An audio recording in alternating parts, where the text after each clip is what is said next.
Today, our program can't just be about venting emotions. Hello everyone, I am the silkworm of the wind. At the beginning of the Gulf War, our country had everything ready, but this war started on February 27, 1991, and ended in April. Iraq was defeated. Our mood for watching the spectacle instantly vanished. I remember that when the war ended in April, our newspapers fell silent. Silence all around. It was only later, after looking at the data, that I realized our military leadership was completely stunned at the time. Oh, so this is how war can be fought. This was completely unprecedented. The nature of warfare has completely changed. At that time, in the minds of our leadership, what should war look like? It should involve mechanized infantry interspersing. The Air Force acted as support for bombing, coordinating with ground troops to capture key positions on the ground, eliminating enemy forces, causing the opponent to lose confidence in resisting. As a result, this scene never actually occurred. At that time, the United States relied entirely on infantry. In the early stages of the war, it had already targeted Iraq's command center, radar hub, network hub. The power station and ammunition depot are clearly mapped out. Then use electronic warfare, turn Iraq into blind and deaf, render the command system paralyzed. Large number of cruise missiles, target the radar stations, air defense base, ammunition depot. Even the logistics warehouse was blown to pieces. By the time the war reached this point, the Iraqis had already lost confidence. At this stage, the Iraqis had not even seen an American yet. Once the air defense forces, after the radar station and power station, were completely destroyed, the aircraft carrier began to launch, and the fighter jets started a large-scale airstrike. The tanks on the ground in Iraq were bombed one by one by the U.S. Air Force. At that time, laser-guided precision bombs and large targets, they can easily be shot down by missiles. The U.S. can use lightweight F-46 multi-role fighters at an altitude of tens of thousands of meters. Just investing in one or two precision-guided bombs can accurately drop the bombs into the ventilation holes of the air raid shelter, killing all the personnel hiding inside.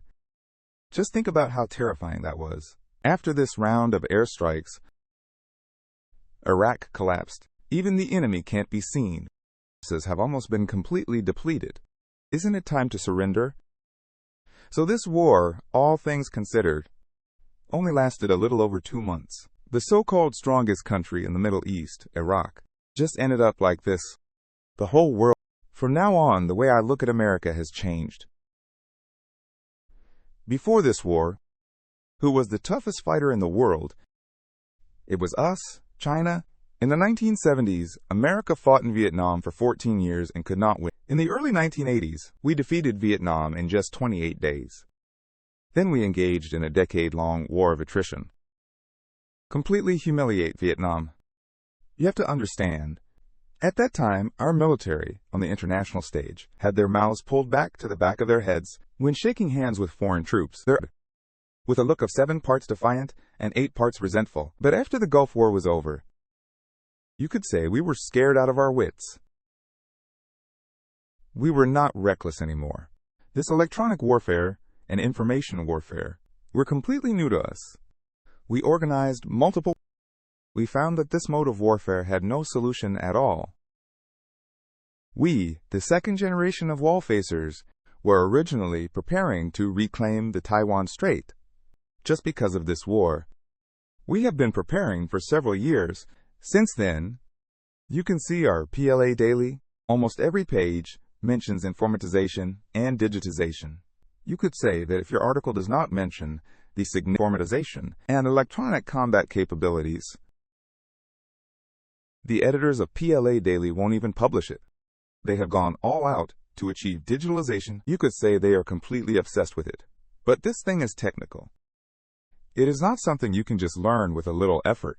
Moreover, technology is something you can't just buy with money. You can't just. While we are in a rush to catch up, the United States has seized the opportunity to repeatedly offer us charter flights. It really slapped us in the face. For example, in 1994, there was the confrontation incident in the Yellow Sea between China and the U.S. At that time, one of our nuclear submarines, had just completed training and was preparing to return.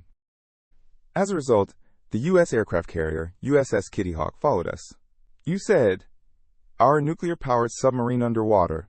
How did the little Honestly, it is a bit embarrassing. Back then, our nuclear submarine had no combat capability at all.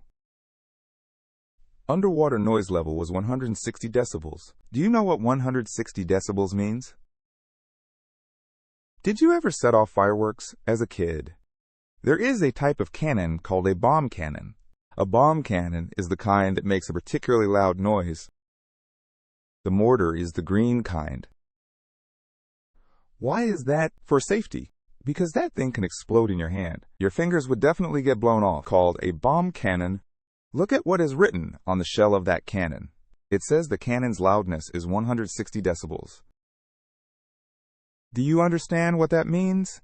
In other words, our underwater nuclear submarine is like constantly firing a cannon underwater.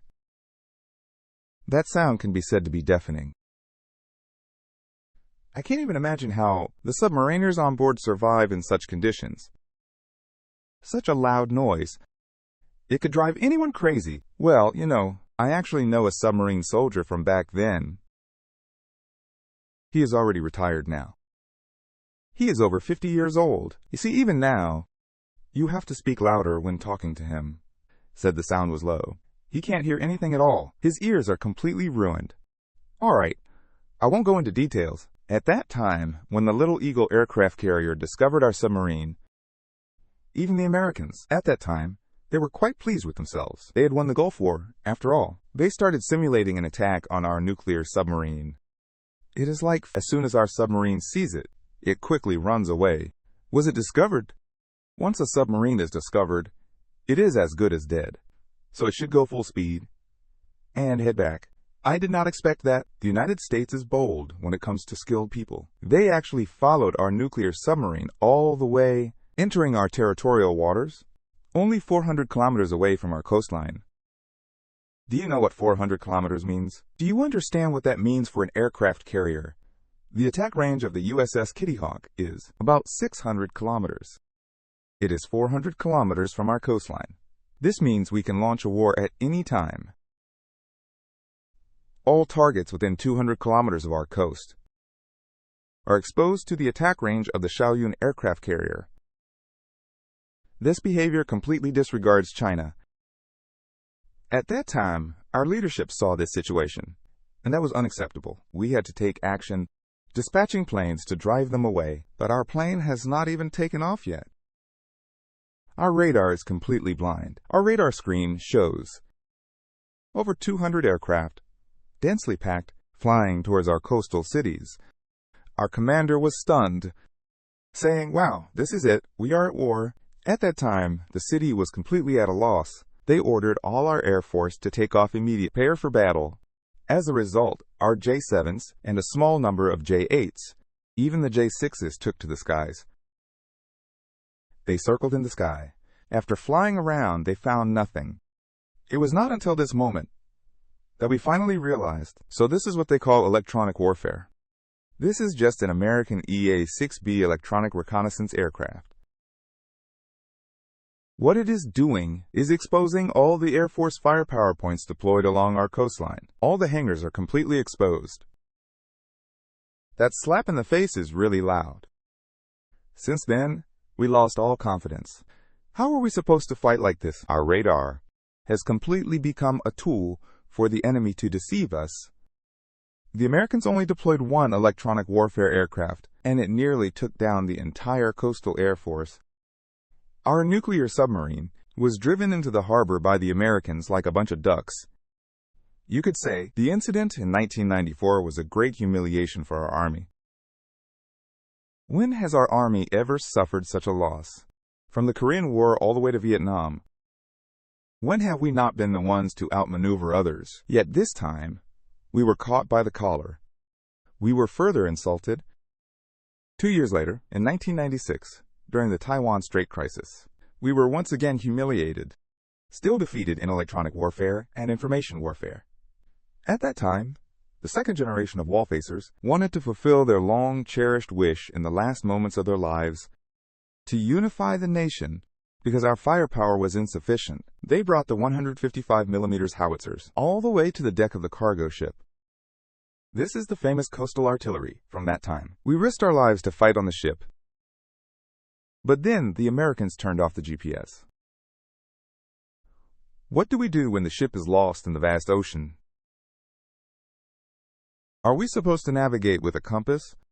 At night, looking at the stars, the missiles are not even guided. In the end, we just launched a few missiles and called it a day. Oh, that was really embarrassing. Just think about how we have been embarrassed like this for years. Given our personalities, when have we ever suffered this kind of loss? I nearly bit my tongue off. It is just like back in the day when we were making the atomic bomb. We swore we had to get it done. That is why our radar, 20 years later, became one of the strongest in the world. Look at ours. It is an active phased array radar. Who in the world dares to compare? Our electronic warfare capabilities are also #1 in the world. You do not need to doubt this. Why is that? Because for the past 20 years, we have focused on nothing else but working hard in this direction. It can be said that the whole nation put in its effort without sparing any cost, all just to avenge past grievances. There is an incident worth mentioning. Since aircraft exceeds 35 meters, its wingspan can reach 30 meters. It can accommodate 20 operators. It is about the size of a small transport plane. Our J-8 is not that big. Its wingspan is only 9 meters. The length is just 19 meters. It is like an ice pop. Long and slender. In the end, we just crashed into it. Americans never expected there would be such reckless air force. After the collision, our J-8 disintegrated. The EP-3 just lost its front end. When the American commander saw this in the plane, he thought it was over. There is no way they could fly back. Then we can only make an emergency landing in China. So he pulled out the pistol for suicide. He started shooting wildly at the electronic equipment. Why does he know too? The EP-3 warning aircraft. At that time, it was the most advanced electronic reconnaissance aircraft in the world. You could say that all of this contains the core technology of American electronic warfare. But at that time, the commander of the EP-3 warning aircraft was overly nervous. He even fired his gun at the screen. The main unit was unharmed. I am telling you, this is all true. That was quite fortunate. So this plane ended up in our hands. Can you imagine that plane landing at our airport? Can we let them off the hook? At that time, they were charged with smuggling. These 24 people were detained in a special detention center. The United States was furious at that time. Oh, you dare to bump into me! At that time, the United States felt invincible. They did not expect China to fight back. The United States was quite carefree. Tell them to release the person quickly. The plane must not move. There are only 12 EP-3s in the world. You are not allowed to touch them at all. You can't even look at them. We are the third generation of wall watchers. People did not indulge him back then. 2 conditions were set for him. You can want people. You can want planes too. But you have to apologize and you have to pay compensation. The U.S. was shocked to hear that. Apologizing is fine. After all, they have thick skin. But paying compensation is absolutely not acceptable. It is not that Americans are stingy. It is because when one country compensates another, it only applies to the relationship between victors and the defeated. This is quite common in America. They often make others pay up. You say China is so bad, digging this pit for me. No compensation, period. Later, the negotiator told the Americans, "Are you sure you won't pay compensation?" I said, "Are you sure?" "No, no compensation." "All right then." Not paying compensation is fine too. But your group of over 20 people, you need to cover the meal expenses. Otherwise, if we starve to death, it is not our problem. Then the Americans heard this. They said, "The meal expenses are fine. It is just living expenses.